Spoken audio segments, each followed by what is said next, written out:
Everybody to today's session's Career Conversations with Sherjan Husseini. Thank you so much for coming. I know it's Saturday, it's the afternoon. We're all busy with schoolwork, but this is going to be a super valuable session for you guys. So I'll just introduce man of the hour, Sherjan Husseini. He's a former VP at Morgan Stanley, as well as he worked in Google's investment arm. Now, as a personal mentor, he works to help students and coach them throughout their career in their career journey and help them in the recruiting process to get like the job of their dreams. He's a former U of T graduate, and he describes himself as someone who came from a non-target school with not the best GPA, and he made it for himself. And he's here to try and help you guys. So that's what today's going to be. Yeah, sure, Jen, you can take yourself.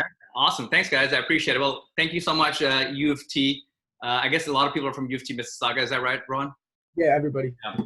So I went to U of T St. George. I was in your shoes, a few years ago. When I say a few, I mean 12, 13, 14 years ago. So I graduated in 2009. So I'm a fellow Canadian, fellow Torontonian. And I'm really excited to talk to you guys. One of my favorite things to do is to talk to folks who are from my same, alma mater. And because I was, the same as you guys. And I hope, and that's my hope from the beginning, is to get more people from University of Toronto and Canadians, to be honest with you, in places where I've been. And with my background and stuff, with low GPAs and non-targets and stuff, if I can do it, I definitely think you guys can do it too. So welcome to Saturday. So today what we're going to do, I'm going to walk you guys through, the script or the kind of the schedule, the itinerary. But what I want to do before we talk about the itinerary is to make sure that everybody's like engaging. I don't want you guys to think that, oh my God, here's Sherjan Husseini, VP of whatever. I want you guys to just think of me as just a guy who's 10 years older than you. So that's basically it. So I've learned a bunch of shit in my life. I want you guys to learn from the stuff that I've done right, but especially the stuff that I've done wrong.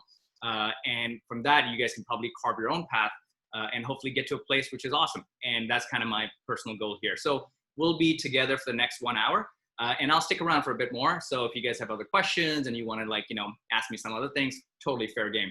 So this session is for you guys to just, be very candid, be very unfiltered, right? So whatever's on your mind, whatever you want to ask me, whatever you think you have a, confusion about, just, shoot it in the chat. So you can also chat, for everybody, reach out to everybody, or you can chat personally to me. You also have submitted a bunch of questions for me in the registration process. So I'll go through those as well. So what we're going to do today. So I'm going to walk you guys through an introduction and my background, kind of like my story. Most of you probably won't know my story, so I'll kind of walk you guys through that. The second piece we're going to walk through and talk about is recruiting during a pandemic, right? So you guys are all in undergrad. I'm assuming maybe some of you are in master's programs, but we have a pandemic going on. We have a recession going on. Makes life even harder. But don't worry, part of life. It's normal. There's people going through a lot worse stuff in the world, so you'll be fine. And I'm going to walk you through a few things you can do today to make your life a little bit better. So that's number two. Number three, I'll walk you guys through, a day in the life of a Morgan Stanley investment banker in the US. So I did investment banking at Morgan Stanley in San Francisco in their tech investment banking group in Menlo Park. So I'll, tell you what a day in the life looks like so you guys can see if that's even worth it for your time. And then I'll also talk to you guys about what, working at Google looks like and feels like, especially in the investment arm. At the end, we'll do Q&A. And again, all questions are fair game. You can talk to me about the shampoo I use. You can talk to me about, how much money you make as a banker. Everything is fair game. So it's don't hold anything back. All right, so let's get started. So I am a fellow Torontonian. I do feel like a fake Torontonian because I left the city pre-Drake. So I'm a pre-Drake Torontonian, not a post-Drake Torontonian. So post-Drake, the city has definitely changed a lot. All you guys are about we the Six and we the North and all that stuff, which I feel like a fake Torontonian when I say that. I'm a Warriors fan, unfortunately, because I lived in San Francisco long enough. So that's kind of a negative, more thing on my personal resume. But don't hate me for that. I think it's great that you guys have a great team, and I'm happy for the city. So I grew up in Toronto. I'm originally from Pakistan. Ethnically, I'm Pakistani. Immigrated to Canada in 2000, and then went to U of T for undergrad. So I used to be a nerd in high school and was good at numbers and science and math and those kind of things. So my parents were like, hey, you should be an engineer. So that's why I chose aerospace engineering. There's no secret formula to why I did that. And I was a pretty shitty engineer, right? One of the worst aerospace engineers University of Toronto has ever produced. And like I tell my parents, you don't want me designing planes, right? They're not going to go too far. The planes I would design would be cars. So that's just the way I think about it. So my GPA in undergrad was 3.0. Not a good GPA. So if you have a GPA like mine, you need to wake the fuck up. It's not a good GPA. And that, created a lot of bottlenecks for me personally. But having said that, even with that kind of background, I was able to do a few cool things, which is why I do this. So before I kind of walk you through the entire, history or story of mine, let me give you a few, high level bullet points. Vice President, Investment Banking, Morgan Stanley, worked at Google's like lucrative or hard to get into capital G investment arm. And let's just say I stopped there. I don't tell you anything else about myself. Now, most people will be like, oh my God, that's a cool, career, must have done well, blah, blah, blah. But what if I also told you the other side of the equation, which is 3.0 GPA, non-target background, never studied business, was an engineer, international student, all those things. So if I can go from that to what I did, there must be some things that I did right and wrong, but there's a lot of things that I did right as well that I think got me there. So for you guys, as you guys are University of Toronto students, I'm sure you guys have dreams to do great things. It doesn't have to be banking. It doesn't have to be Google. It doesn't have to be those things. Maybe you just want to own a bunch of businesses. Maybe you want to work at McKinsey in consulting. Maybe you want to work, someplace that you're really passionate about. Those things are possible. It just takes time. And I think from my story and my coaching, you could hopefully get there. So I started at U of T, studied aerospace engineering, was graduating in a recession in 2009. Not a lot of jobs, not a lot of, investment banks that were, looking to hire people, who were of my background, especially from University of Toronto. So I ended up doing a master's right after U of T. So I went to UCLA, couldn't get into the MBA program, got into the Master's of Financial Engineering program because I knew this was like, a step in the right direction. So in life, whenever you're in that situation where, it's not a perfect situation, you couldn't get the job you wanted, or you couldn't get the opportunity you wanted or the business school you wanted, as long as you're heading in the right direction, that's good enough. So I got into UCLA, got into the business school, not the MBA, but the goal was it's going to be a 1-year-long program and I can learn as much as I can from the people that are around me, which is important because life is a people business, right? Anything you'll do is a people business. So getting internships, working on projects, making investments, making friends, everything in life is a people business. So that 1 year while I was at UCLA, I basically reached out to everybody I could who had gone to UCLA and in the industries that I was super passionate about. And for me, that industry was investment banking. So I started reaching out to people, doesn't matter where they were, right? Doesn't matter if they were bankers at Goldman Sachs in New York or they were bankers at Morgan Stanley in Tokyo, Japan. Doesn't matter where they were. I was just like, hey, look, I'm willing to learn. I'm willing to work hard. And I'm, reaching out to you cold to help me break into whatever you've broken into. So that 1 year was one of the, most life-changing years of my life. And in the summer of UCLA, when you have these dreams, it's like, oh, I'm going to get this internship at Goldman Sachs or something big. I didn't get anything, right? I didn't even get an interview at some of the top banks. I didn't even get interviews at the second tier banks. I didn't get interviews at even the Canadian banks, right? So the only opportunity I got as a summer at UCLA while I had, almost 100K in debt because that's the master's, cost of doing that program. I ended up getting an unpaid internship at a small boutique firm in LA called Corporate Finance. So anyways, I did that. And then in September of that year at UCLA, it was my final chance of getting hopefully a job in investment banking. And I was gearing for like, hopefully I can get a job at RBC or I can get a job at Goldman Sachs or Morgan Stanley, whatever. And forget about getting a job. I just wanted an interview. That's all I wanted. I didn't want anything more. But I realized like, I wasn't going to be able to get an interview in LA or in US because competitively, you got to look at your competitive, environment. I wasn't the best candidate because there's candidates coming from Harvard, there's candidates coming from Stanford, and all those places. But I knew that my candidacy, like my resume and my brand, would be the strongest if I come back to Toronto and recruit in Toronto, right? So for 1 week, I actually came back to Toronto and met with, went to University of Toronto, Rotman, which I wasn't a part of. And I snuck into their info sessions and I dropped my resume in those info sessions. Now, University of Toronto found out and they banned me, which is my alma mater, which is so funny. So fun story is I was banned from University of Toronto because I did that. And they had a photo of me in the career center at Rotman in downtown in St. George, which was like, don't let this bald guy in again. But anyways, point is they let, I applied to the 5 banks that are in Canada, RBC, Scotia, BMO, TD, what's the other one? CIBC. Right? So those 5, and all 5 of them gave me interviews, but then I think it was CIBC who took my interview away because I did something illegal, but the other 4 let me stay, right? They let me interview because they were like, hey, this guy has the hustle and he's obviously trying his hardest to get into this industry. So that led me to my first offer because I knew I was, going to crush it in interviews. I knew how to crush interviews, how to, connect with humans and people and convince them that, hey, I'm the right person for the job. And that's what I did. So Bank of Montreal's investment banking division was the first offer I got. So once I got that offer, I was super happy. I was like, this is great. It's one of, it's one of the best groups in Canada, especially the metals and mining group. But for me, I didn't want to be in Canada. I wanted to work in the US. And this is one of the lessons for you guys. If you guys get the opportunity to work in the US, definitely take that opportunity. There's 100 times more value for working in the US. There's a lot more opportunities there, a lot more deals there, a lot more work there. And your network grows a lot faster if you're working there versus working in Canada. So I ended up taking that offer and I went back to LA, to UCLA. And because they'll have one offer on the street, then I can use that offer to get potentially other interviews. So, one of the things I tell people is like recruiting is just like dating, right? When you let's just say you want to date this one person in your class, you really can't because, she's a smoke show and you're not. But if you start dating some other people, that smoke show starts getting interested in you, right? So that's the same idea here. When I had one offer from a Canadian bank, which is a competitor bank to some of the banks in the US, those banks started putting more, attention to what if my candidacy. So that's how I got an interview. When I got some interviews, I landed my first job at Houlihan Lokey, which is a boutique investment bank in LA. So anyways, that's where I started my career in investment banking in Los Angeles. So after 5 months or so working there, I was super happy. I was super grateful, but I wasn't satisfied. And that's, I think, an important thing for you guys to learn is, anything you're doing in life, always be grateful because it's, what you have is amazing. Millions of, people your age don't have that. So you're already very lucky. I'm very lucky to be who I am. And I feel pretty grateful about it. And also being very lucky about people that are around you and support you, from family to friends to relationships and whatnot. But at the same time, never be satisfied, because the day you become satisfied, you'll become complacent and you won't try to strive for better. So at Houlihan Lokey, it's a great job. Money's good, life's good, you're in investment banking, all that, but it wasn't my dream job. My dream job was to work at either Goldman or Morgan or one of the, the top banks and hopefully get into their top groups.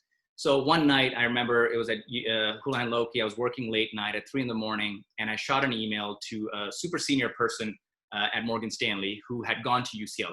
And this will come back in part 2 of our talk today, where I'll talk about how to network and how to reach out to people.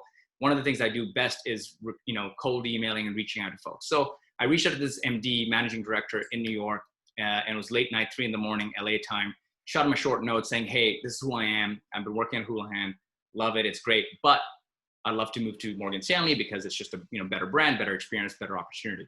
So within 10 minutes, he shot me an email back, said, hey, he likes my resume. He likes who I'm about.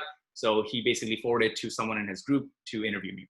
So the person who interviewed me was a lady named Lisa. Lisa was awesome. She chatted with me and she's like, hey, Sherjan, great story. I love who you are, but we're not hiring right now. And to me, that's fine. In life, you get opportunities, but sometimes opportunities come many, many years down the road. You always have to be long-term greedy about them. So I told Lisa, I was like, no worries. Whenever you guys have an opportunity, I'd love to put my name in the hat. So she was like, hey, but there's a group on the West Coast that's hiring. Would you be interested? And for me, my number one choice is, Goldman Sachs TMT or Morgan Stanley Tech, which is the top group. Morgan Stanley Tech is actually the top group in investment banking globally. So I was like, I would love to work, in that if it's the West Coast opportunity. So she's okay, I'll forward your resume. We'll see what happens. So my resume then ended up in Menlo Park, which is in California, which is the tech headquarters for Morgan Stanley. And they gave me a shot at an interview. So I interviewed with this lady named Nicole. Interview went really well, not amazing, but good enough. And she was like, okay, we'll let you know if we want to invite you to final round. So next thing what happened was, I was at Houlihan still, right? I was still working there and I was supposed to go to New York for training for 2 weeks. So I called Morgan Stanley again. I was like, hey guys, if you want me to come and interview for the final round, let me do it now because it's gonna be very awkward if I leave training in the middle of training with a competitor firm, fly to San Francisco and interview with you guys. I might get fired, to be honest with you. So Morgan Stanley couldn't do anything about it. They were like, hey, look, we can't really expedite or accelerate your interview process. You just got to go with the flow. So long story short, I went to New York, went to training, trained with my, the other 100 analysts who were joining investment banking in Houlihan. And then the next week, which was a Monday, the second week of training, I get a call from Morgan Stanley saying, hey, we want to invite you to second round or final round. Now, in that moment, that split second moment, I had to make a quick decision of either I'm going in and jeopardizing all the hard work I've done to getting, my dream job, or I, triple down on this opportunity and risk it all. And I risked it all, right? I said, you know what, F it, I'm just going to go for this interview. Worst case, I get fired from Houlihan, life goes on, but I'm not going to get this shot at Morgan Stanley Tech ever again because Morgan Stanley Tech mostly hires people from Stanford, Harvard, Wharton, and Berkeley. So for me, it was kind of like a do or die situation. So I said, I'm going to take that risk. So I got on a plane on a Thursday morning, flew to San Francisco, skipped training for Houlihan, went to Menlo Park, interviewed for like 5-6 hours, flew back. And as you guys can imagine, at this time, like my BlackBerry back then, we used to use Blackberries, were blowing up. My boss was looking for me. HR was looking for me. Like, where did this guy go? But long story short, I ended up doing that, came back. Friday was the last day of training at Houlihan, and everybody was like, dude, where were you? And I was just like, oh, I had food poisoning. I had to shit all night. I couldn't show up to work. Point is, that's kind of what the excuse I made. I lied, but that was the only excuse that I could have made. So the weekend went by. Sunday, we flew back from New York to LA because that's where we were based. And on Monday, Morgan Stanley called me and said, the job is yours. So that was the moment in my life where my trajectory totally changed, because once you get to groups like that, you obviously are in the epicenter of the world of tech. You're working on the best IPOs that you've ever heard of, from deals like Facebook to Airbnb to Ubers of the world. Those are the deals that are done in that group. So I did that for 2 years, had an amazing time. And every day I felt like, I don't belong in that group because everybody around me was just so much better than me, but it was a great learning opportunity. Then I took that opportunity, converted to getting a role at Google after that, which was in their investment arm called Capital G. Back then it was called Google Capital. Worked there for 2 years, mostly covered Asia investments. And then after that, Morgan Stanley called me back again, and I moved to Hong Kong actually. So worked in Hong Kong as an associate in investment banking, covering the private equity sector. Then became a vice president in the same team, covering the same region. And then after that, I was like, enough with the corporate world. Let's start something myself. So I started a startup in 2017, which was related to the recruiting employment space. That failed last year, and that's kind of been my career path. Now, this stuff that I do, this coaching stuff, this stuff I've been doing since 2010. So November is my 10-year anniversary of doing this. Historically speaking, I would teach offline workshops, like in-person workshops over a weekend.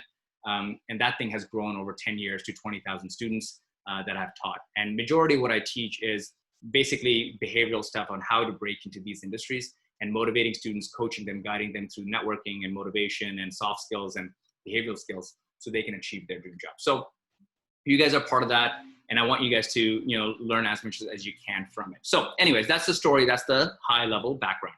And by the way, as you guys have questions and stuff, feel free to put them in the chat. And you can select me if you want to be private. If you want to select everyone, totally fine. Don't be shy. Make sure you put that in. All right, so let's move into the next topic, which is recruiting in a pandemic, right? So you guys are recruiting during a pandemic, or will be recruiting during a pandemic, and pandemics are worse than just a down year, because not only do you have a recession here, you also have a pandemic. I graduated in a recession, and it's very hard to get a job in a recession because most firms aren't getting enough business. Because they're not getting enough business, they don't need to hire as many people. As they don't need to hire as many people, they don't need more talent to come join them. So I have 4 things that I want you guys to focus on and be laser focused on it. Don't get distracted by the noise as you grow into your career path. So the first thing I want you guys to understand is forget about the pandemic. I know that's very high level, but you can't really sit there and dwell on, oh my God, nobody's hiring. Oh my God, it's, COVID and all that shit. Everybody's facing that. So the earlier you come to terms with the fact that this is the reality, the better you will be able to prepare and get ready and train for what's coming ahead, right? So that's the number one thing. I don't want you guys to be, creating or coming up with these excuses or pointing to the things that are bad. We need to focus on the things that you can do versus things you can't do. So that's number one. So make sure you write that down. Forget about the pandemic. It is what it is. It is what it is for everybody. All right. All right. Second thing is branding. So branding is super important. Right now, you guys are all young. You're an undergrad. It's hard to create a brand around yourself. But over time, what you need to do is you need to build a brand around yourself. Think about it this way. Think about like brands like Nike or Apple, right? These companies are the same brand, consistent across the board on every channel. Like if you go to Nike store, then you go to Nike.com, and then you go to Nike's Instagram page, it's the same brand. As you go through your career, I want you to figure out, how can I build a brand around myself? So my brand is Sherjan, right? That's why my website is Sherjan.com, right? So Rohan or Yoshida, anybody in this thing, ultimately in the long run, you'll need to build a brand around yourself. You can't always be chasing brands. And the way careers work is you chase brands in the first 5 to 10 years of your life. And then over time, you'll start converting that process where brands start chasing you, right? So right now you may want to be, oh, I want to go work at McKinsey, or I want to go work at Google. Great. That's awesome. Gives you credibility and all that. But once you get that experience, once you get to a stage where you're 28, 30 years old, 32 years old, that's when you need to start converting it where brands will start chasing you. So how do you build that brand? So the first thing I want you guys to do, and this is something you guys can do right now, is to first build an amazing kick-ass resume, right? Now, I know this is a very generic advice, like I need to have a resume. Everybody's got a resume, but I can guarantee everybody's got a shit resume. I've seen thousands of resumes in my last 10 years of coaching, and I kid you not, most people's resumes are extremely poor. Now, why is a resume important? There's two reasons. Number one, resume is, in my opinion, the most important document in your life because it represents you when you're not there, right? It's basically your profile. It's your brand, and then it's there in front of people's eyes when you're not there. You're not there to sell yourself, and convince people that, hey, I'm a great person. Look at all the stuff that I've done. It needs to speak for itself. So if you take a resume too lightly, you're not going to be able to convince someone, a recruiter, a managing director, a managing partner, whatever, to be like, oh man, this person is awesome. We should at least give them a shot at an interview. So making sure a resume looks amazing. I'm not worried about how does it, what's the content. I'm saying just beautiful, just looks like a beautiful piece of document. That shows that you actually take a lot of, effort, put a lot of effort and took time to creating this, piece of one-pager document. So that's number one. It represents you. It's your salesperson, and you need to, make it look great. So that's number one. Number two, a resume is a living document, right? You update your resume every 3 months, no matter what. Like, you could get a new internship. You may be joining a new club on campus. You may have taken new courses. You may have an updated GPA, all that stuff. So one thing I want you guys to do right now after this call is to spend time building your resume. So for that, what I want to share with you guys is, let me see if I can bring this up. So I'm going to share this link with you guys. All right, so that's my resume class. So just bookmark that. It's a 90-minute class. It's basically everything I know on how to build an amazing resume, and also my personal resume is in there as well that you can then see and download. And remember, recruiters are only going to spend 5 seconds to 6 seconds looking at your resume. And as soon as they see it, they're going to make a quick instinct decision about yes or no. And the decision they're making is not about giving you a job. It's purely about getting an interview. So the first thing you can do is build a great resume.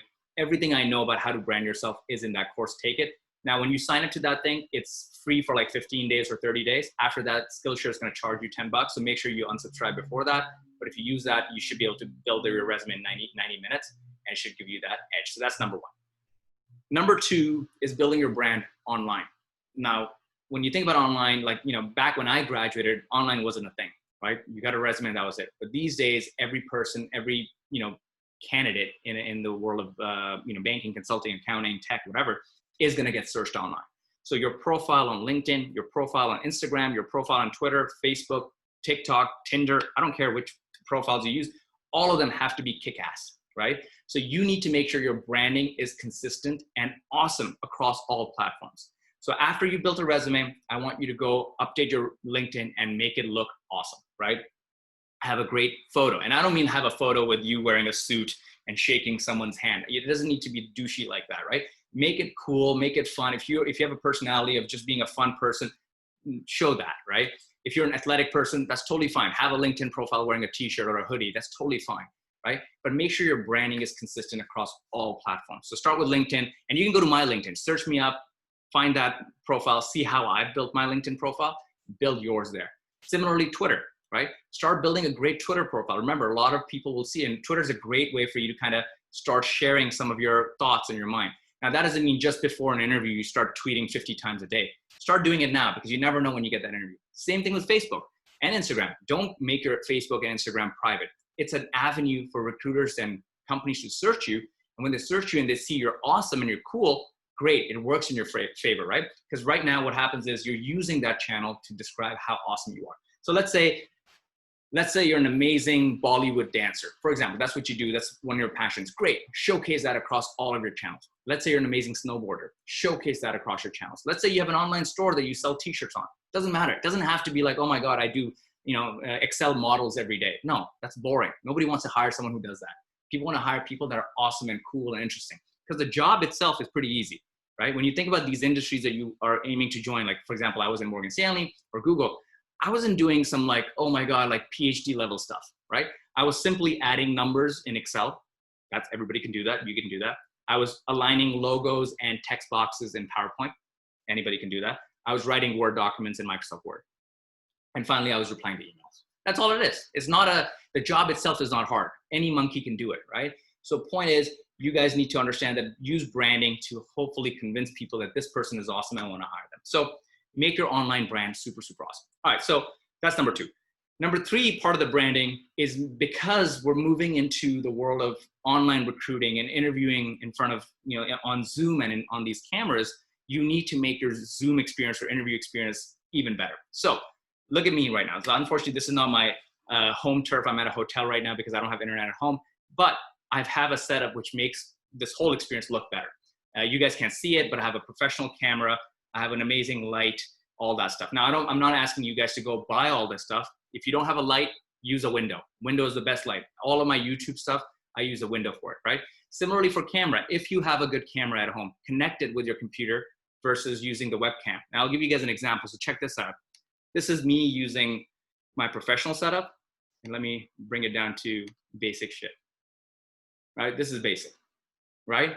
Now, I mean, I'm just trying to make myself look as good as possible, right? So you guys should do that same thing as well, right? So let's go back to, a professional setup. This is my Tinder profile, right?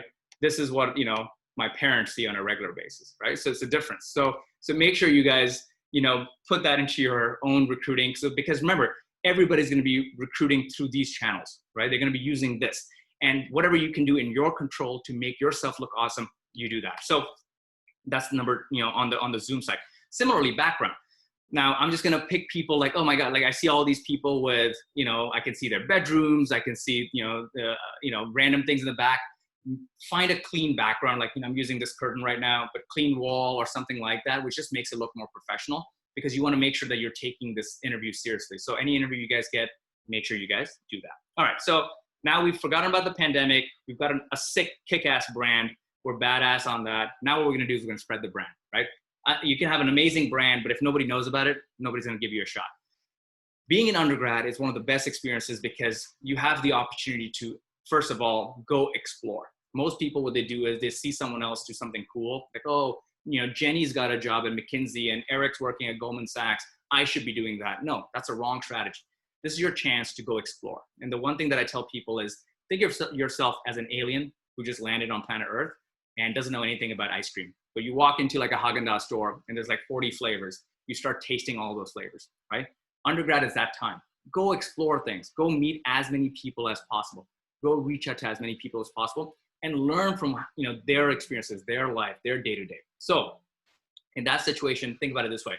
If I am an undergrad like you guys, if I were, the best directory or the best source of contacts that you have is the alumni directory, right? Most people don't even know alumni directories exist, right? They just think LinkedIn exists. Go find and get access to your school's alumni directory. So University of Toronto, Mississauga, you guys are, part of University of Toronto in general. Forget about the Mississauga piece, right? My sister went to University of Toronto, Mississauga. She always thought, oh my God, I'm not at St. George, so I'm not that cool. Forget about that. Forget about the whole Mississauga thing, right? Or Scarborough or St. Just say you're University of Toronto, right? Go find the alumni directory for University of Toronto. And there's literally thousands of people that have graduated before you who have done amazing things. I meet people who are like, oh, Sherjan, I've networked already with everybody at University of Toronto and I've not been successful. I'm like, no, you haven't. Because if you were trying to break into investment banking and you didn't email me, then I know you haven't networked, right? So if you're interested in whatever industry, it doesn't matter what it is, go start cold emailing people and reaching out to them and asking them. So it doesn't have to be alumni. It could also be people that are just senior to you. So let's say you're a sophomore in second year, go talk to people who are in third year and fourth year. Build a network. Talk to them for 10 minutes, 15 minutes max, right?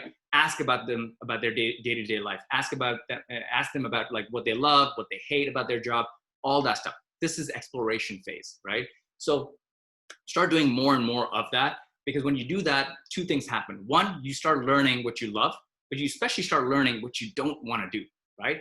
If I tell you like, hey, and I'm going to tell you this in part 3 of today's talk, that, hey, working in investment banking is like 18 hours a day, 19 hours a day, every day for 7 days of the week, maybe you don't want to do that. And that's totally fine. You're not trying to compete with people and have this ego, right? You're trying to do things for yourself and be happy for yourself. So learning what other people do is important. And similarly, when you do that, when you network and meet people, you'll start finding cool opportunities. Back when I was graduating, most people just joined, RIM, Research in Motion, or they joined like, some, banks in Toronto or consulting firms. Those are kind of the main professions people were always aiming for. But now you guys have everything from investment banking, consulting, accounting, to all the way to like, amazing tech companies, tech startups. There's so much stuff available now. amazing small businesses, large business, medium, all sorts of stuff. So don't just limit yourself to talking and networking with people that are just in one specific vertical that you think is good. Go talk to as many people as possible, double down on that, and then start figuring out what you love doing. So spreading the brand starts with that. So that's number one. Number two, spreading the brand is all about not like emailing people on LinkedIn or meeting people in person. In-person thing is not going to happen for the next, for the foreseeable future. You're not going to have employers coming to campus. And especially if you're waiting for employers to come to campus and recruit you, you're already way behind, right? I'll give you an example. Most of the people that I coach in the US these days, right now, all of them are already interviewing at the top firms, right? They're already in interview processes with Goldman Sachs, McKinsey's of the world, Morgan Stanley's of the world already, right? They're not waiting for school to open so that Goldman Sachs is going to show up at an info session or do an info session, have a job posting on the Career Center, and then I will apply. No. They're already in the inboxes of the people that matter. They're already on the radar of these employers. So you need to get on the radar of employers as soon as possible. And this is why I say the best day to network was yesterday, right? So if you haven't networked yesterday, then start today. The second best day is today.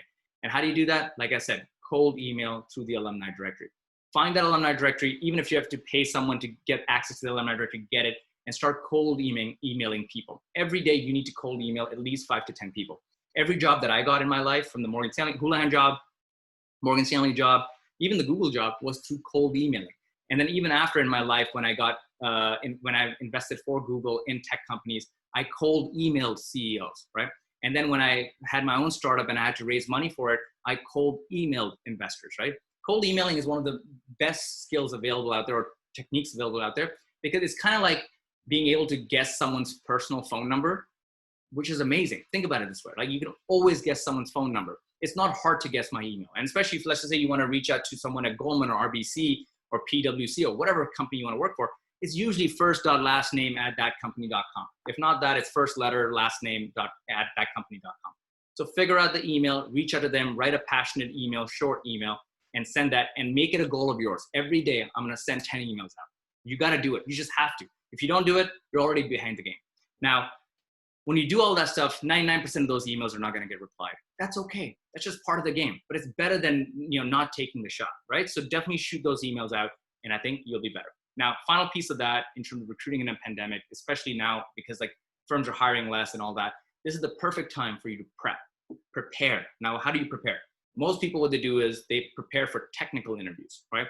Oh, if I want to go into accounting, I'll learn financial statements. If I want to go into consulting, I'll learn case studies. If I want to go to investment banking, I'll learn valuation, those kind of things. Now that's fine, but the issue is people don't hire people for their technical chops. They don't hire you because you can do a case study faster than the other candidate. They don't hire you because you know financial statements better than the other person. People hire people because of them, the people. It's just like finding a group of friends you want to hang out with. When you found your best friend, you weren't like, hey, Jenny, how's your modeling skill, right? How's your Excel skill, girl? You don't do that. You'd be like, hey, Jenny's a fun person. I want to hang out with Jenny. Jenny's cool. She does all this cool stuff. Personal, behavioral, soft skills. That's the stuff that matters. It's not the technical stuff that matters.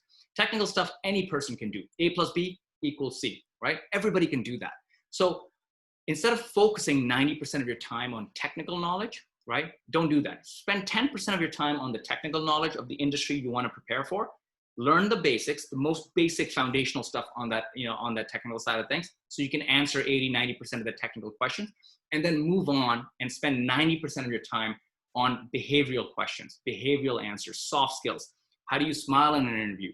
How do you answer the most important questions? How do you make someone be impressed and be excited about your journey, your background, and all that stuff, right? How do you convince someone that you do cool things and you're going to work hard and you're a team player, you're a happy person? Those are the reasons why people get hired, not because they can use Excel and they can solve a case study that is like, hey, how many ping pong balls can you fill in a bus, right? That's not the reason people get hired. So prep is important. Now, as you guys prepare for technical interviews, there's enough resources out there, right, where you can learn, and especially at, you guys are still in school, so there's enough courses you guys are taking. If you've taken basic accounting, basic finance, basic economics, basic programming, you basically know the technical interview that's going to come up, right? It's not going to be hard. So spend more time learning the behavioral and the soft skills. So after this thing, Yoshida and Rohan will send you guys a link to my course. I teach only behavioral stuff. I don't teach technical things. You guys can take that course if you want. And that course is something that I've been teaching for the last 10 years, and it's going to help you. If not just me, you don't even have to take the course if you don't want to. Go just prepare mock interviews, convincing people of your story, smiling in interviews, making that eye contact, those kind of things. All right, so let's take a quick break here. We have a bunch of questions, and I want people to have some time to put some questions in the chat, and then we're going to go into step 3, which is day in the life at Morgan Stanley and Google, and then I'll go into Q&A. So I'm going to take a quick break here, read some of the questions, and then give you guys some time to put some questions in. And don't be shy. Take this time, take 30 seconds, whatever's on your mind, put it down. And if you already asked me questions in the registration form, I'm going to answer those as well. Meanwhile, I'll take a sip of this red water. Yeah, guys, feel free to ask any questions. Just throw them in the chat. You can turn on your mic if you want, turn on your camera. Either or. Well, I'm also going to go through everybody's background and see what our people's homes look like. Bruh. I know we're all shy. I am too, but honestly, you don't get an opportunity like this. So ask all of those weird, scary, really basic questions that you want to ask, even though you know the answer to them. You just want that validation. We all need that sometimes. So please do, put it in the chat or unmute your mic. We would love to interact with you. Yeah, anything is good, guys. I had a question. So before we get into like the technical, like all those questions, whose side were you on when the Raptors won? When the Raptors won, I was on the side of the Toronto fans, right? I think like, all of my cousins are here, right? And my family's here, and all of my friends are Raptor supporters. I used to be a Raptor supporter when I immigrated to Canada in 2000, right? And that's when it was McGrady and Vince and that crew. But I never got into basketball back then because when I immigrated from Pakistan, there's no basketball in Pakistan. So then when I moved to LA, Lakers were the shit, but I couldn't get into that either. Then, when I moved to San Francisco in 2011, that's when I started, watching some more baseball, some 49ers. And then when baseball and 49ers sucked, suddenly, Warriors became better. So I literally jumped on the bandwagon, and I'm okay saying that. So, but yeah, no, I think I'm super happy. And I think I became a Kyle Lowry fan this year. He's not he's not your typical all-star, I think, but he does all the stuff that's in the background, which people don't really realize, kind of like how Draymond is for Warriors. So I think he's a great player, and I just love the way the Toronto fans just like love it. And as a Torontonian, I love the city getting a championship. What I would love is for the Leafs to get a championship one day, hopefully. That's my hockey team. So. No way. No, the Leafs are never gonna win. No, I don't see it. Never happening. They're garbage. All right, so we got a bunch of questions. So what I want to do is I'm going to give you guys a couple of minutes as you guys think about questions. I'll start on day in the life at what Morgan Stanley and Google looks like. If you have more time, we can do other things, but I want to definitely get to a bunch of questions people have so I can make your day more useful. And then if people are bored of me and stuff and they want to move on to their day, totally fine, guys. I won't mind. All right, so let's start with day in the life of Morgan Stanley. So when you're in investment banking, generally speaking, and it doesn't have to be Morgan Stanley, it could be any other bank as well. This is what a day in the life looks like. So at Morgan Stanley, I would show up to work at around 9:30, quarter to 10. And I would show up, and the first hour and a half would be just email hour, right? So you're working from 10 in the morning till 11:30 in the morning, going through a bunch of email that's in your inbox. Usually speaking, you have 50 to 60 emails that are in your inbox. Not all of them you have to reply to. You're just basically figuring out, triaging them. Okay, this is important, this is not important. Usually around 11:30, once you figure that piece out, you kind of have the bearings of what needs to happen. You have a conversation with your associate. So every analyst has an associate that they're working with on multiple projects. That associate and you will kind of huddle up and figure out, okay, hey guys, here's what needs to happen in the next 6 to 8 hours. Here are the important things we got to do. Now, the job of an analyst is you're basically, the bottom of the food chain, right? Bottom of the food chain means you're the one who's like, basically using the keyboard on a regular basis, right? You don't use mouse as much in investment banking. You're using a keyboard. So Excel, PowerPoint, Word, and that's where your life is. So you're spending that time on that. So if you're on any project, any meeting that's coming up, there's decks that need to be made. Decks means presentations. There's Excel models, Excel analysis that needs to be done. And by the way, this is very similar to what happens in consulting and accounting as well. Anyways, around 11:30, you'll start, figuring out with your associate, who's just basically your, nearest manager, what needs to happen. You'll basically have, okay, here are the 5 things that we need to get done. Here's the priority. We need this stuff out first. So then around 12:30 or so, you'll go grab a quick lunch. Usually people will grab lunch and bring you back to the office. And then around 1 is when real work actually starts. So 1 p.m., everybody's in their cubicle cranking away. Now, usually what happens is you'll get a set of comments, right? Comments basically means like a managing director or vice president or director will come to your desk or, ask you to come over to his office or her office, give you a set of papers. These pages are probably 50 pages, 60 pages with a bunch of comments on it. Now, comments could be anything from super light comments, meaning like, hey, let's just update the title of this slide to this, to super complex comments like, all right, we need a new set of analysis here, which describes this business in a new way or describes this deal in a different way. So it could be a variety of complexity. But anyways, you get those comments and you start turning them. Turning comments means like you're obviously fixing them. So you'll go slide by slide and you start fixing that. So 1 p.m. all the way to 4, 5, 6 p.m., you're basically doing that in Excel, in PowerPoint. Those are the two most used softwares in the world of investment banking. Then around 6 p.m., generally speaking, the senior people, managing directors, even some VPs will start leaving the office and going home. They got families, they got wives, kids, husbands, all that stuff. So they're going to go home and have dinner with their family. But because they're leaving, they're going to make sure they dump a bunch of stuff on you. So the way I think about it from the world of investment banking, there's a thing called the flow of shit, right? So shit flows from senior people down to the junior people. Junior people then convert that shit into beautiful product and they send it back up. So as a junior person, you're going to get a bunch of shit from senior people, like all the stuff around 6, 7 p.m. You'll take those comments and then you'll analyze them and stuff and be like, okay, here's stuff that I need to do. But you're not going to be able to do it right now because it's almost dinner time. So 7:30 is usually when junior people, analysts will go out and grab dinner. A lot of them will actually order food in as well. And then around 9 p.m., they'll start working again. So 9 p.m., you'll start converting those comments into, beautiful, finalized, completed slides. And generally speaking, in that, time frame, it's usually an analyst and associate that's, in the office with you. So you'll finish that stuff around midnight. Around midnight, you'll check it with your associate. Everything looks good. And then you'll send that, you'll be scared to send that final email to your managing director saying, hey, here's the deck you wanted. Here's the presentation. Here's the 50-page deck that you wanted, comments on or work done on. Please let us know if you need anything else. And that's the most scariest email you send because it's already 12:30 in the morning or AM and midnight. And you don't want to get any more work. But generally speaking, most managing directors are still up because that's just how these people are. So around 12:30, you'll send it. You'll wait for 30 minutes, just hoping you don't get an email back, but you will. Most likely, you will get an email back.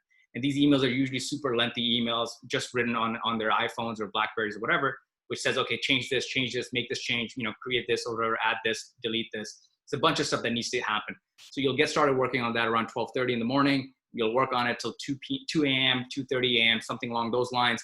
And then you're basically done. Then your associate checks it. Everything looks good. Then you'll send it to the print shop. So every big bank has a print shop or big consulting firm has a print shop internally where you'll print the document into a book. And then you'll check the book. You'll check page by page, just make sure everything looks great. Everything looks accurate. Any errors, whatever is on you. So then 3 in the morning, you'll take, let's just say 10 copies of that book. You'll go and either deliver it on, to the desk of the MD, managing director, or you'll get a courier or personally go drive to the MD's house and leave it outside their door. So there's all sorts of different, requirements of what every MD wants. Usually around 3 in the morning, you're done. You go home, you go to bed, you wake up the next day, and you start the next day at 9 a.m. again. So that usually happens Monday to Friday. Saturday, you usually start a little bit later. You'll start around 1 or 2 p.m. and then you'll work till 9 p.m. And then Sunday is basically like any Monday, right? So it's a pretty tough industry. It's tough to work in. It's super long hours, a lot of, impact on your physical, especially your mental health. But you get 2 years of amazing boot camp experience. You learn so much so quickly. You work on some really awesome projects and deals that, you only hear about in the best newspapers and whatnot. But again, you don't have to commit your entire life to it, right? You just do it for 2 years. You learn so much, you move on and can do other things. So that's the day in the life of Morgan Stanley as an analyst, generally speaking. Day in the life of Google, a lot easier, obviously. So you start your day. I used to start my day a lot earlier because I used to cover China and India. So I needed to be in the office by 6 a.m. But most people usually at Google start at 10 a.m., right? They'll start there. Again, a bunch of email work. And, my job was similar to being a venture capitalist. So you're meeting a bunch of companies during your day. So you're on 30-minute calls with CEOs of up-and-coming startups, growth equity firms, late-stage firms, understanding their businesses, meeting their team, understanding their business models, less to do with analysis. You're not doing that much analysis as you're doing in investment banking, but you're doing a lot more stuff on the macro picture. What does the market look like? What does the product look like? What does the team look like? How has their track record been? What does the competitive dynamics look like for this business? All of that stuff. And usually that's what you're doing on most days until like 5, 6 p.m. You'll have a meeting or two with internally discussing an investment, working on that investment. But predominantly you're meeting companies, analyzing what they're telling you about their business, and making decisions of either leaning in, meaning putting an investment in, or leaning out. Now, if a decision's made that, hey, yes, this is a company you want to put money in. So for example, let's say Instagram, right? Back in the day when Instagram needed money, or TikTok these days when they needed, when let's just say 5 years ago, TikTok was still a young company and they needed money, they would then, get money from venture capitalists. And those venture capitalists would write a check, 10 million, 50 million, 100 million, whatever it was, to get them going. Now, when a deal has been decided that, hey, we're going to actually put money in, that's when a lot more analysis needs to be done. Financial models have to be made. Operating models need to be made. Operating model basically means, how do you start from the most basic thing? Like, how do you get a user? How much does a user cost? How much revenue does a user generate? All that stuff leads to then revenue and onwards. So, and then once you have a decision on, hey, we want to put money in this company, then obviously you involve the legal team, you involve all marketing teams from, your firm, all that stuff to figure out, hey, this is something that we want to do. So life at Google or in some of these VC firms, usually you're done by 6 p.m. You go home, you get dinner, and then after that, you'll do some more, work, but just at home. You don't have to be in the office. And weekends are generally free. You're not usually working on Saturdays and Sundays. But one thing that happens in the venture capital world is something called investment committee. Investment committee is basically where the group decides if they want to put money into a business or not. And that decision is usually made by the partners, and the partners are senior, so they need, to make that decision. And usually those decisions are made on a Monday morning.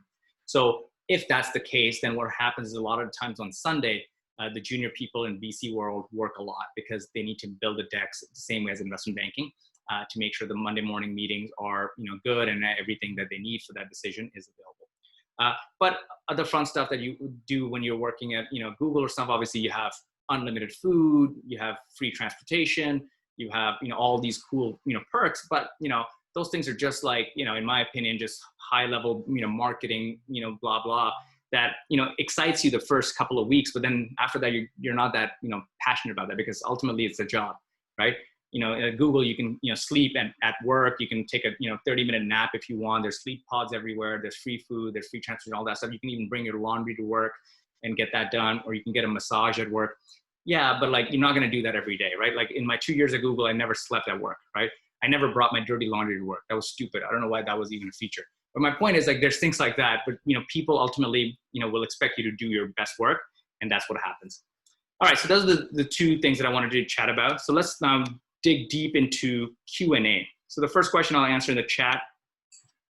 Ooh, wow, tons of questions. And if questions that I can't answer, there's better ways to answer them in my courses, then we'll go that way, okay? So is it good to try to connect with people, as many people as you can on LinkedIn? Okay, so LinkedIn is a directory, it's not a network, right? LinkedIn is a great place for you to connect with people, meaning add them.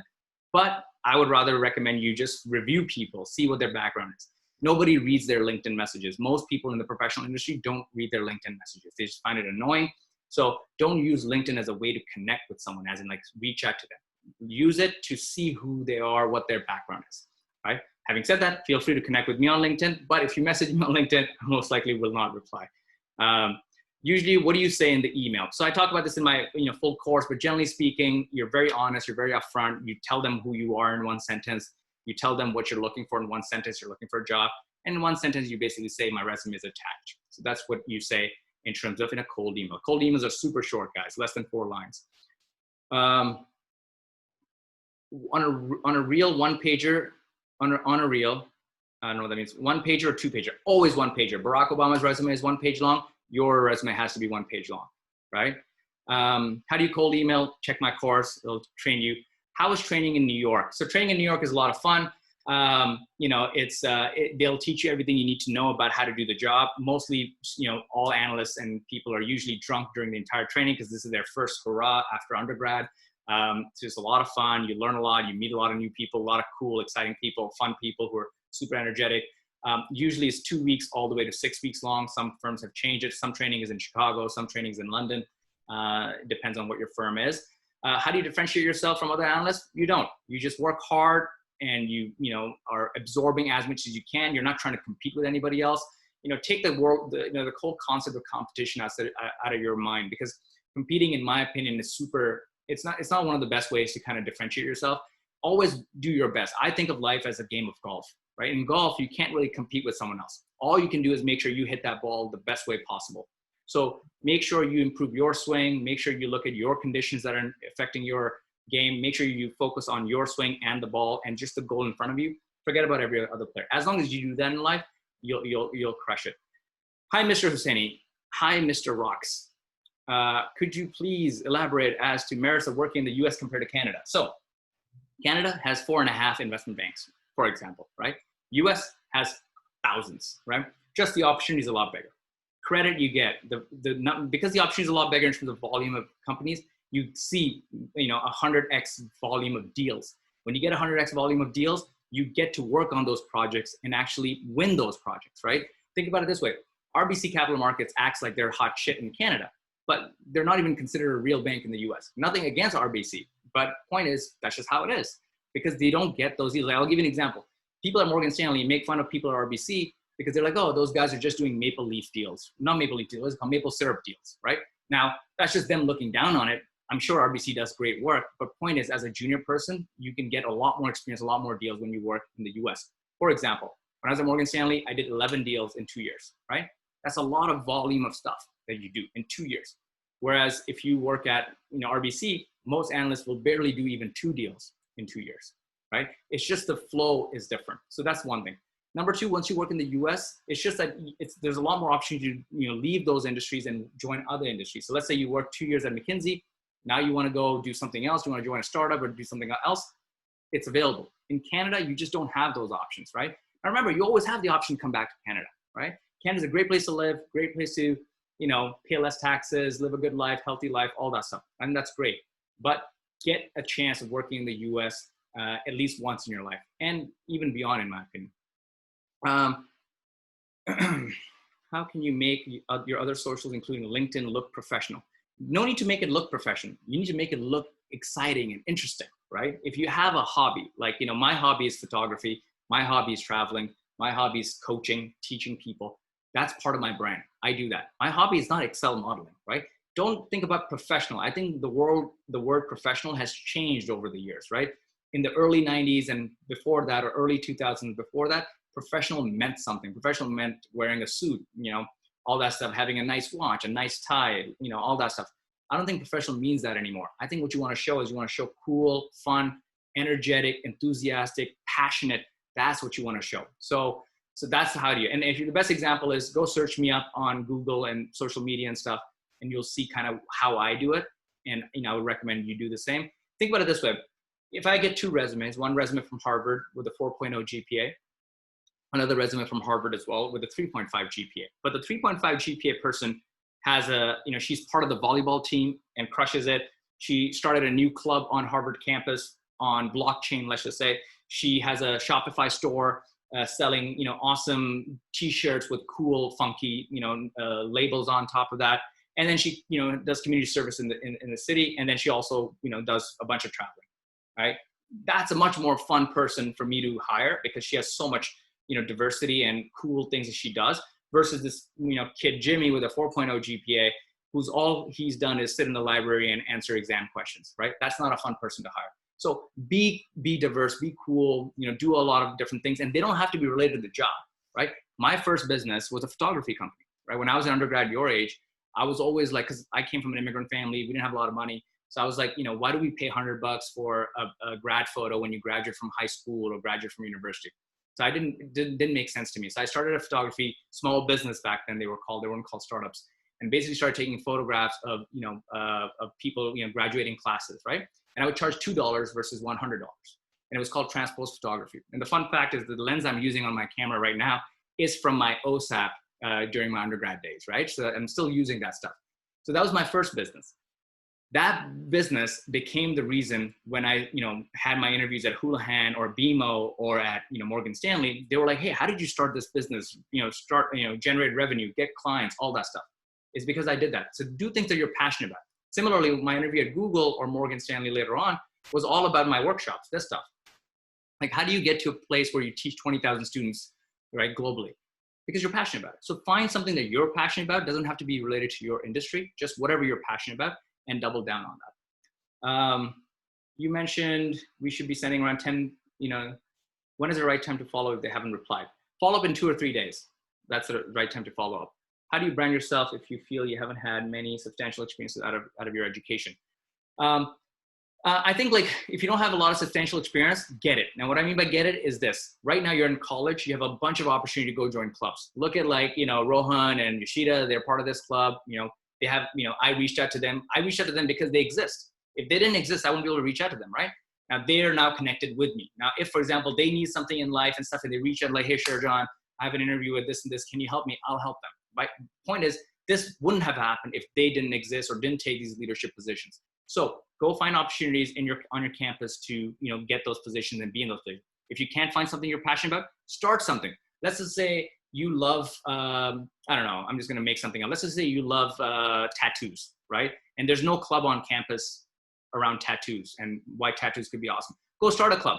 Build your own little like niche club around it purely on tattoos because you're passionate about it. So start something yourself. Can't start that? Start a small business. It's so easy to start a small business these days. You can literally create a Shopify store and start selling t-shirts and learn from it. So get that experience if you don't have. Become a DECA member. There you go. All right. So quickly, how long did it take you go from analyst to VP? Did I skip any steps? It took me 6 years. No, 4.5 years. But I think, like, don't worry about these titles, to be honest with you. Those titles will come naturally. I got lucky because when I was pushed back to Morgan Stanley, they were like, hey, we'll upgrade you, we'll we'll promote you early. And hence I took that opportunity. But don't worry about it. In the grand scheme of things, it doesn't matter. Like, when did Bill Gates go from, director to senior director? We don't know. When did, like, I don't know, who were like Jeff Bezos go from whatever he was to whatever he was? It doesn't matter. In the grand scheme of things, don't worry about titles. Titles will come and go. Just focus on what you're passionate about, and you'll be paid and taken care of. All right, let's move quickly to, and by the way, if people have to leave, no worries. I understand. I'm going to try to answer as many questions as I can. I'm sorry for going fast on this stuff. I think Kasai raised his hand. Yo, you can answer if you want. You can ask a question, bro. Oh, yeah. Kasai, go. Yeah, so can you hear me? Yeah. First of all, I want to thank you, Sherjan, for your presentation. Your story is really inspiring, especially for a fourth-year student like me. And I like how you aim high when you know that you don't have the best grades or the best experience that you have in your resume, but still you make a brand for yourself. So I really like that. My question is basically a situation-based question. It happened to me before when I tried to knock the doors of employers, especially banks. I talk to the manager. I tell the manager that I wanna I'm interested to work in your bank, and I try to sell myself in that situation, and they reply to me, "Oh yeah, sure. We go to this website. Go to our career website. We have those jobs offer. Apply there, and we'll see." So that's I consider it a no, but in a nice way. So what do you recommend in that situation? Should we reply or we just search for another? Yeah. So no, great question, man. I appreciate that. Look, my answer to that is this. Look, every no gets you closer to your next yes. That's how I believe. I always believe that, right? And the way you think about it is this. All you got to do is get your foot in the door, right? If you look at my career, for example, it didn't start at Morgan Stanley, right? Let me rewind time and tell you guys kind of like quickly in bursts about where my career starts from. My career actually started at, my first job ever was at a chicken restaurant called Chicken and Joy, right? Whole lot of chicken, not a lot of joy, as I should tell my parents. But point is, that's where I started. And I was flipping burgers in freshman year. Then I was a security guard at Securitas. So, when you go to any condominium building, you see a security guard on the bottom. That's what I did for the summer. Then I worked at OPG, which is Ontario Power Generation, for a summer. Then Accenture. Then I got a job at RBC Capital Markets for a short winter internship for 8 weeks. Then I worked at Corporate Finance Associates, unpaid job, 2 guys in a chair, literally, I kid you not. And then I got my first break at Houlihan Lokey, then Morgan Stanley, then Google. And So point is, it's a whole like, I guess a path that's slowly moving up. Now, there's always companies that are going to be like, hey, go apply online. When they say that, definitely apply online, but move on. That's not the only opportunity in the world. There's 1,000 other places where you can apply, and you got to keep on trying. When I didn't get my interviews at Morgan Stanley's, at Google's the world. Like for example, Morgan Stanley, I applied 2 times before, didn't get accepted. 3rd time is when I got accepted, right? When I didn't get interviews at Morgan Stanley's the world, I went down to tier 2 companies and I applied there. Didn't get an interview. Then I went to tier 3 companies, didn't get an interview. Kept on going down the food chain when I got something that was somewhat related to the industry I was in. As long as you're making forward progress in that industry, you're doing fine. And the whole concept behind this is be long-term greedy. You can't be short-term greedy. All of us, unfortunately, we're not lucky enough to be at Harvard, with high GPAs and a dad named Goldman and a mom named Morgan Stanley, right? We're not that. All of us come from, Toronto, and Toronto, unfortunately, doesn't have that pedigree yet. But all we can do is keep on trying and keep on pushing forward and start from where we are. So start from what you can do, where you can get in, and slowly make your way up with the hope that 5 years from now, 10 years from now, 20 years from now, you'll get there, right? So that's the same, that's the way I would recommend. Don't just give up hope just because someone directs you there. And the other thing I'll say is this: every time Goldman Sachs rejected me, that's fine. I was okay with it, but I knew in my heart that Goldman Sachs, I don't know how many employees they had back then. Let's just say they had 40,000 employees. I knew in my heart that I was better than one of them. I just needed to get one of the guys' job and I would be fine. So as long as you have that mentality that at least there's one person I can, unseat and get them off their saddle and take their job, I'll be fine. So be long-term greedy. That's the thing. And worst case scenario, you don't get it, right? Worst case scenario, you don't get the dream job you wanted. Life will be fine, right? Think about it this way. Take the top 100 people that you look up to in your life. Look at their backgrounds. I can guarantee you 95% of them never had a job in investment banking, management consulting, or accounting, or Google, whatever you think is cool, right? All of them have started their own thing or did their own thing and found their own path. Yes, they're successful now. So you'll be able to be fine as long as you keep that positive mentality around yourself and grow. Is that helpful? Yeah, thank you very much. No worries. Yes, that's a nice puppy. All right, so let's move on to quick questions on that. I'm going to answer a bunch of questions people have asked me on the thing, and I'm going to make it quick, rapid fire, so you guys aren't like bored with me. And those who have to leave, no worries, I get it. Why did you leave investment banking, switch to mentorship? I didn't leave investment banking. I started this thing 10 years ago before investment banking. My first workshop ever was called Engineers on Wall Street in 2010. I've been doing this in parallel of my investment banking career, and the reason for that is when I was an investment banker, on the weekends I would fly to different cities to teach this in person. Obviously, given COVID, we've gone online, but that's why I didn't leave investment banking. I left investment banking because I had become a VP, and the job becomes very plateau at that point. You basically get a better suit at the end of the month and a better paycheck at the end of the month. The job itself doesn't change. I was 30 years old. I was like, you know what? It's the best time for me to take a risk. I don't have a wife, a mortgage, or kids, or any real responsibility. So I can go build something. And I love building things. And I'm not worried about leaving careers because I can I know I believe in myself. I can probably get them back. Have you ever faced failure? Oh, millions, guys. Like I am the definition of failure. And it's like you guys only see the highlights. I guess you know the story already, but you see the highlights when you see my resume. But there's a lot of failures in the back end. Yeah, I failed a bunch of times, and I think the story tells you that. What made you stand out from other applicants? I think one thing that I'll say, if you guys have an interview, and this is the tip that I tell people: smile. Smile is the best way to connect with another human. Like, think about it this way: when you go on a date and you meet someone who doesn't smile, you don't want to date them again. So find people and be a person who smiles around people. That's the best way to connect with a human and do that. To what do you attribute your success? My attribution to success would be, I don't know. I don't care too much about not getting there, whatever, or pleasing other people and convincing them that I'm good or not. I just live my life. I have a happy family. I love my parents. I love my friends. I love working hard, and I don't, I'm pretty motivated as a person. And when I, hit failures, I don't take them that seriously. It's just part of life. In the grand scheme of things, we're all going to die. We're not trying to have Wikipedia pages on each one. So let's just do the best we can and then move on from there. Another person asked me a question. No, that's what the question they asked me. Okay, what should young students like me do to prepare for the future? Too broad. How do you create opportunities with little experience? I think we discussed that. This is good. As an 18-year-old, first year student looking to eventually become an entrepreneur and eventually an investor, what would be your best piece of advice? So my recommendation is if you ultimately want to be an entrepreneur or a VC, go join other startups, right? Don't start one right now. I think the best way to learn is go join a startup, learn from someone else. Go find a team that's like 20 to 25 people and learn from them. The best part is that you don't have to raise money. Someone else's job is that. You don't have to hire people. That's hard. Someone else's job is that. But you can wear a ton of hats. You can, involve yourself with a bunch of stuff.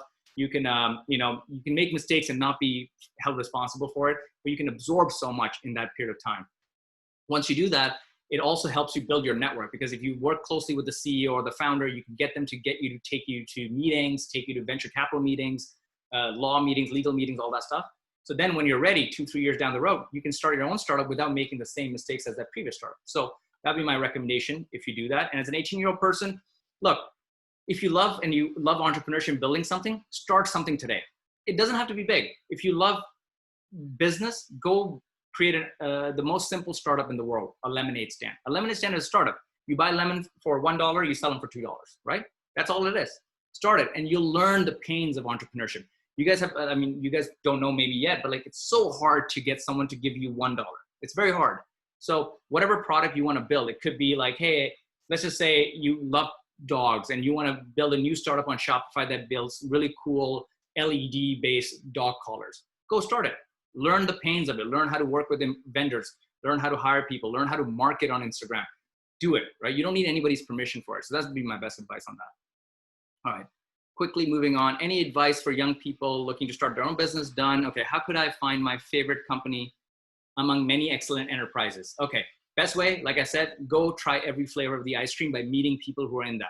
So for the next 30 days, I want you to go reach out to people who are doing all sorts of things, from banking to consulting to accounting to tech to startups to small business to running a laundry shop down the street. Go meet people and ask them, how do they love their life? Right? What do they love? What do they hate? That's the best way. Learn from other people. What are your experience with economic?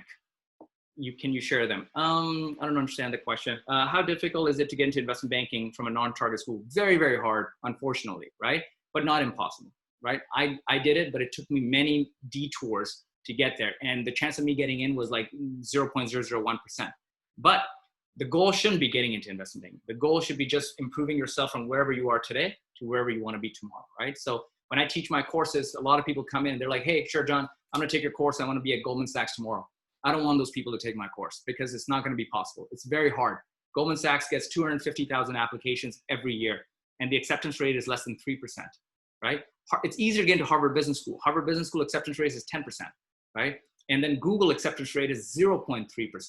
So if you have these, fantasies of working in these places, it's good to have, but you can't peg yourself and anchor to them because you're going to ultimately mostly fail. And if you can't handle failure and deal with it, you're going to be pretty sad. And I don't want you to live a life of sadness, right? So difficulty is high, but you just keep on moving and make sure you do everything you can today to make tomorrow a little bit better. What is the best way to get in? Okay, hardest part about investment banking. Hardest part about investment banking is losing touch with humanity and people, right? Because when you're working so late and so long, you don't have time for friends, family, girlfriends, boyfriends, pets, whatever. You lose that personal human touch because you're just so involved. It impacts your physical health. It impacts your mental health. A lot of people have died working in these industries because they can't handle that stress. So I always tell people, listen, these jobs are good, but they're not the end of, they're not all that they need to be where you need to, sacrifice yourself. So do these jobs to a limit where you can handle it physically and mentally. Don't let it go beyond that. And if you are reaching a point where you're hitting, the end state, put your hand up and say, I can't do more, right? Worst thing, they fire you. No worries. Life goes on. All right, we got a couple more questions. What is the biggest strategy that leads to your success? I'm not that successful, guys. My biggest strategy that leads to where I am today is I just kept on doing what I love doing, which is this, right? All of my jobs and stuff that I do is because of, me doing these coaching stuff. And I do it because I'm passionate about it. So find something that you're passionate about, do it for 10 years, right? I'm about to reach my 10-year anniversary, right? So find something that you can start today, because the worst thing is 10 years from now, you're going to look back and be like, holy shit, I wish I had started this earlier. Like one of my students, told me in 2012, was like, hey, Sherjan, you should start a YouTube channel in 2012. And I didn't, because I was just like, oh, F that. But I should have. So you don't want to have those regrets. Start something today that whatever you're passionate about and keep at it for 10 years.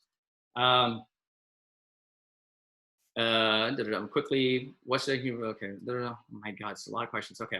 Any live questions that I can answer? Do we have any live questions? Oh, here we go. We got a couple of live questions. And if someone wants to go live and talk to me, I'm game, just like Crusade did. That'd be awesome. Actually, Sherjan, I have a quick question, actually. So I'm pretty interested in like the consulting field, in the consulting industry. So I've been like doing like, and I've done case competitions in the past, but I've been practicing cases.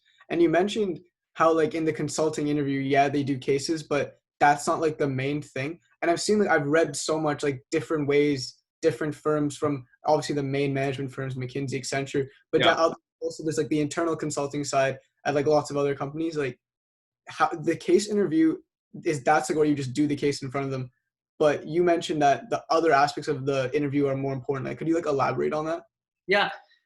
So like people, when you think about, hiring people in these industries, they're going to hire, people who they want to work with. These industries require you to work with teams for 18, 19, 20 hours a day, right? 6 days a week, sometimes 7, right? They know that you're already smart. Everybody here in this group chat can do the job that I did. Everybody can, right? Everybody can use Excel. Everybody can do all those things. But can you do those things when time gets tough? Can you do those things consistently at 3 a.m. every day and have a happy, smiling face, right? Can you be motivated when shit's rough? Those are the skills that matter, right? Again, ultimately, these are people businesses. Just like finding best friends and finding people, that's what matters. So convincing someone else on ability to answer questions eloquently, convincing someone else that you're a good, happy person. All those things, are going to be tested of you as they ask you questions, right? They're going to be asking like, hey, Rohan, tell me about, your biggest weakness, or tell me about, your biggest failure, or tell me, why should I not hire you? Now, if someone asks you, why should I not hire you? And you say, oh, because like I, take life too seriously. I take too many projects and I'm like always working hard. That's a bullshit answer, right? But if you say, you shouldn't hire me if you want someone who, can't handle more than 4 projects at a time, right? If you shouldn't hire me if you want someone who, has done this, or this, right? Like there's real reasons for it, right? So finding how to answer those questions that feel authentic, right? The answers feel authentic is important versus some made up answers, right? Or, hey, Rohan, why should we hire you? People are always like, oh, you should hire me because I had these internships at Goldman Sachs and this and that. I was the #1 student in my class. That doesn't matter. You should hire me because if you need something done at 3 a.m, I'm going to be up and ready to go with a smile on my face, right? If you need something done, when there's no solution, I will find a solution even if I have to figure out how to do it. I'll give you an example. Like, I got a call one day. We were on this road show. So road shows in investment banking is related to, you get on a private jet, you fly to, multiple different cities with the management team, and you're supposed to make things happen, right? What that means is you as an analyst are assigned to a CEO, and the CEO, whatever the CEO needs, doesn't matter what she needs. If she needs mocha, cappuccino, blah, blah, blah, at that moment in that time, you figure it out how that happened. If she needs a donut because it's been a tough day, you figure it out. Doesn't matter if there are no donuts for miles. You figure it out. So those are the ways, can I get shit done? Can I get to solutions? Those are the people that are looking for. The technical piece, everybody knows you can do. Now, on the technical piece, yes, there's ways to answer it. Like if someone asks you questions like, hey, how many golf balls can you fit in a Boeing 747 or in a school bus? Yeah, the real answer is like, let's just say 30 million golf balls. But that's not the right answer, right? The right answer is all the step-by-step analysis that you've done to get to that answer. So they need to know that, are you someone who's thoughtful? Are you someone who's willing to learn, right? People who come in and say, hey, someone comes in, like I've interviewed a bunch of people in my life who are like, oh, I love to do investment banking because I can crush this, I can crush that. I don't want people who know it all. Most people don't want people who know it all. We want people in these industries who are willing to come in and learn and do their best work and be happy when the times get tough, right? 29 out of 30 days are going to be rough. One day is going to be super fun, but the 29 days are going to be rough. We need to make sure that you're ready for it. We need to make sure you don't have any false expectation. People come in like, oh man, I can't wait to join investment banking because I want my Gucci belt and my Prada bag. You don't want those people. You want people who are like, you've had nothing and they're happy with nothing, right? But they're just here because they're like, holy shit, I can't believe I'm here, right? When I was at Morgan Stanley in Menlo Park, every day I was like, holy shit, I can't believe I am amongst these people that went to Harvard and Stanford and all these places. And I'm like literally the only brown dude here and from Toronto out of all places. I was just so excited. And I was just like, man, just don't fuck it up. Don't get fired. Just do your job daily and be super grateful. Those are the people that people look for. and that's what, what you want to be. Oh yeah, thanks. That actually really answers my question. Cool, man. All right. So quickly going through, what is the future of marketing? Don't know much about marketing. I think if I were you, I think future of marketing is definitely digital. I suck at digital marketing. So if you can learn Facebook ads, Google ads, those kind of things, and become pro at it, paid advertising, that I think is the future. Quickly, a few more. And if people have questions, Ron, I'm just reading a different list. If there's a live question, just can you yell it out to me so I can switch? What are some activities that will help me get into competitive commerce programs? Yunseo, if you're in, I don't understand that question. Do you want to elaborate a little bit in chat? I noticed that you previously studied aerospace engineering.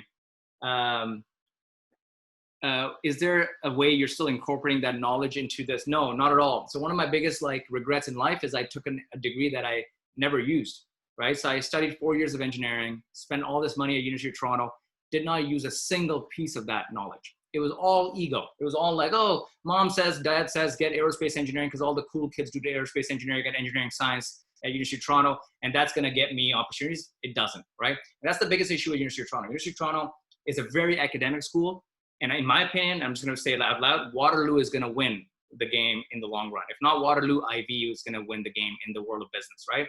Because they teach practical experience. Now, University of Toronto probably hates me saying that, but I don't give a shit. It's the honest truth, right? So my point to you is that if you are learning a bunch of knowledge in school, it's not going to be applicable unless you go, especially at University of Toronto, unless you go into academia, right? And my thing ultimately is for most people that are in this thing, we go to school to learn is the old strategy, right? But that's not the truth anymore. Now, it's not about going to school to learn. It's about going to school to earn. Ultimately, all you guys want after this thing is to get a job that you want, right? And you're not ultimately, unfortunately, going to get it with University of Toronto. So with my aerospace engineering degree, I don't use any of it. I'll be honest with you. There are parts of it that I, use. For example, I use the fact that, hey, I work hard and I can take a lot of, I can problem solve in an interesting way, or I can I work hard. I don't get bogged down by stress and those kind of things. But generally speaking, I'm not using anything. I'll give you an example. Recently in COVID, in March, when COVID happened in Toronto, so I'm back in Toronto now, and my dad loves to work out, right? So we don't have a gym at home. So my dad was like, oh man, I wish we had a gym at home. So we had some weights and stuff lying around. So we got that. But then he's like, oh man, I want to do chest press. And we don't have a bench at home. So I was like, you know what? I'm going to go buy a bench on Amazon. So I looked at Amazon, a bench basically cost $500 on Amazon. I was like, fuck, I'm not paying that. So I just built a bench. So I just got some wood, put it together and stuff. And one part of the process, I needed to measure an angle of a triangle. So I was like, oh, I know how to measure an angle of a triangle. That's easy shit.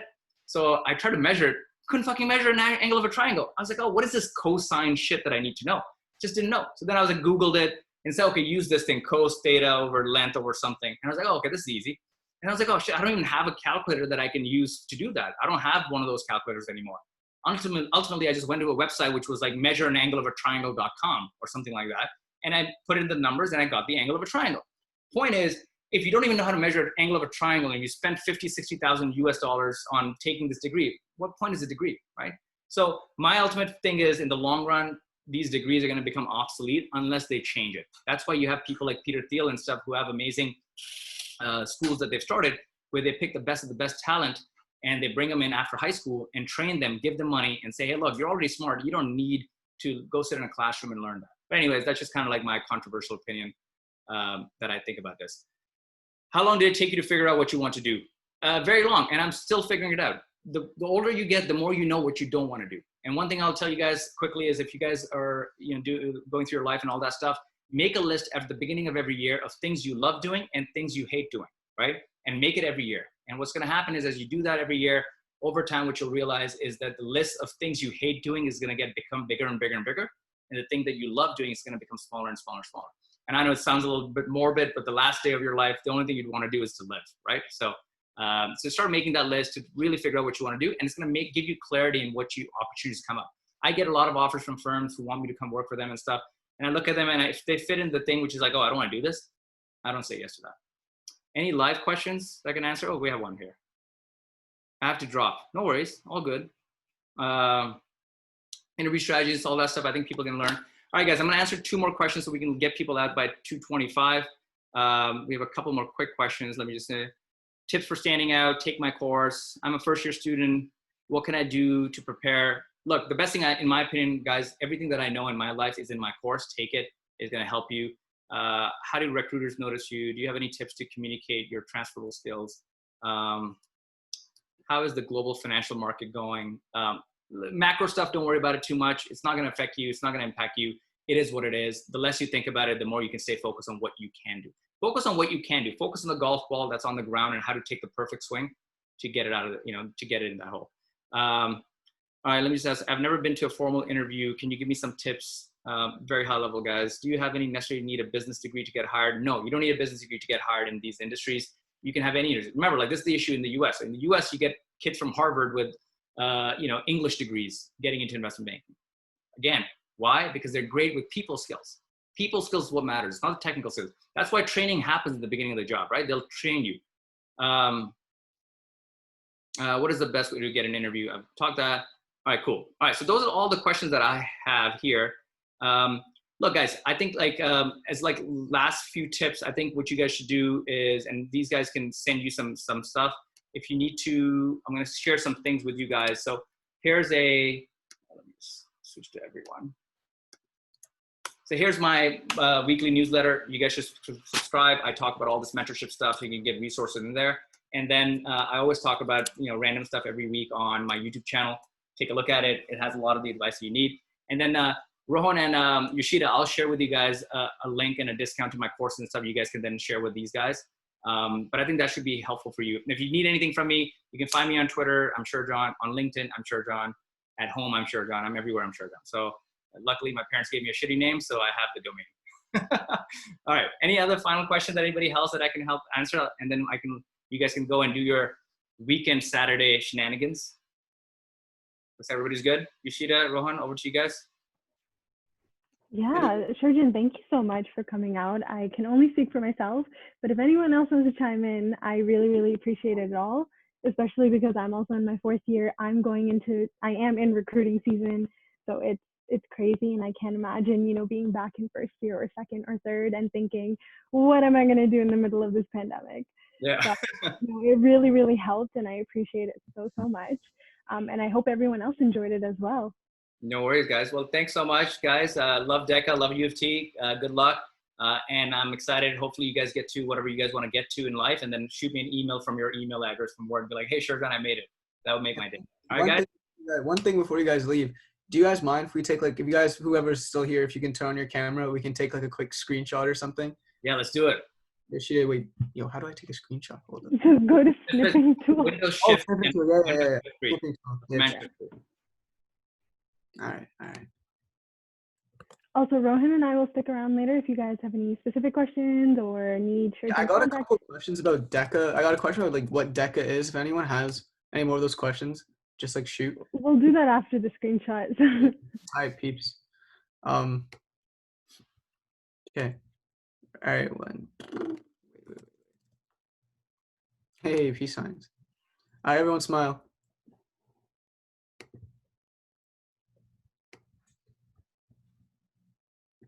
Amazing. All right. Thanks, Awesome. Rohan. Good stuff, team. Fun times today. Let's go. Yeah. I love some people that were wearing suits. Amir, I appreciate you wearing a suit, man. That's awesome. You bros out here. There you go. You got some homies wearing suits. That's awesome. Well, thanks, guys. Thanks for coming. You guys can start dropping off, and I'll see who's the ultimate survivor. This is like Survivor, But I appreciate you guys. Yeah, if you guys have any questions that you're